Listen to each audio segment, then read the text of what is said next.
Pour construire son intelligence, l'être humain qui vient de naître commence par fixer dans les fibres de son cerveau les informations qu'il perçoit du monde extérieur.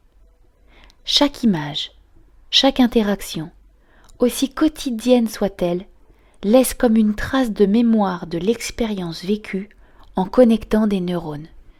Ces connexions de neurones s'appellent des synapses. Elles commencent à se former dans le ventre de la mère, puis augmentent de façon extrêmement rapide dès la naissance. 700 à 1000 nouvelles connexions par seconde se créent pendant les 5 premières années de la vie. Tout ce que nous faisons avec lui ou devant lui, tout ce qu'il perçoit du monde crée une connexion dans son cerveau. Il atteint donc une très grande quantité de synapses. Pour preuve, une petite comparaison. Le réseau Internet mondial possède 100 000 milliards de connexions entre ses pages web. On appelle cela des hyperliens. Mais le cerveau de l'adulte, lui, possède le triple de connexions entre ses neurones. Et tenez-vous bien, le cerveau de l'enfant possède 10 fois plus de connexions que le réseau Internet mondial. 1 million de milliards de connexions synaptiques. Ce qui signifie qu'il lui suffit de vivre et d'être en relation avec le monde pour créer un foisonnement de connexions neuronales. Il est bien évident qu'un manque d'étayage et d'exploration lors de cette période affame le cerveau et abîme la construction de l'intelligence. Car de la même façon que des fondations fragiles compromettent la stabilité d'une maison, de faibles fondations créées par le bébé altèrent l'architecture cérébrale de l'adulte qu'il sera.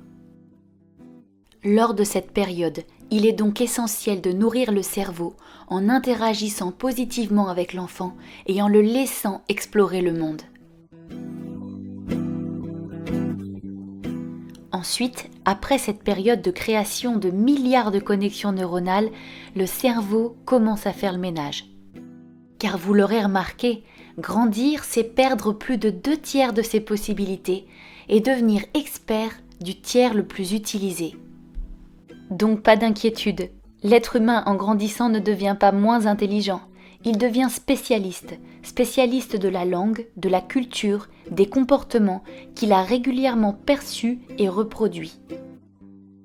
En effet, après avoir réalisé de nombreuses connexions, les connexions les plus souvent utilisées vont se renforcer. À l'inverse, les connexions les moins utilisées vont progressivement s'affaiblir et être éliminées. On appelle cela l'élagage synaptique. Retenons bien cela. Le cerveau ne conserve pas forcément les connexions des meilleures expériences. Il conserve les connexions des expériences les plus fréquentes. Notre responsabilité est donc très grande, car ce sont nos choix et nos habitudes qui vont renforcer certaines connexions et en éliminer d'autres. Cette plasticité cérébrale peut donc être à la fois une grande opportunité ou une grande vulnérabilité. Jack Shonkoff de l'Université d'Harvard le confirme. Advances in neuroscience, molecular biology, and genomics have a very simple message. That message is that early experience literally is built into our bodies, for better or for worse. Surveillons donc nos habitudes, car elles structurent directement le cerveau de l'enfant.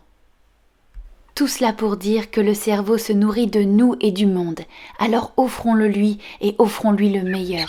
If I was a flower growing wild and free, all I'd want is you to be my sweet honeybee. And if I was a tree growing tall and green, all I'd want is you to shade me and be my leaves.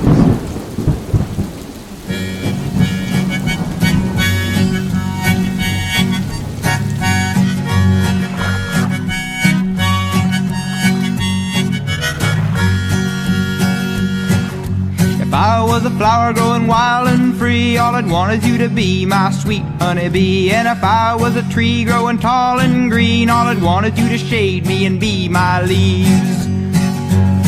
All I want is you, will you be my bride? Take me by the hand and stand by my side. All I want is you, will you stay with me?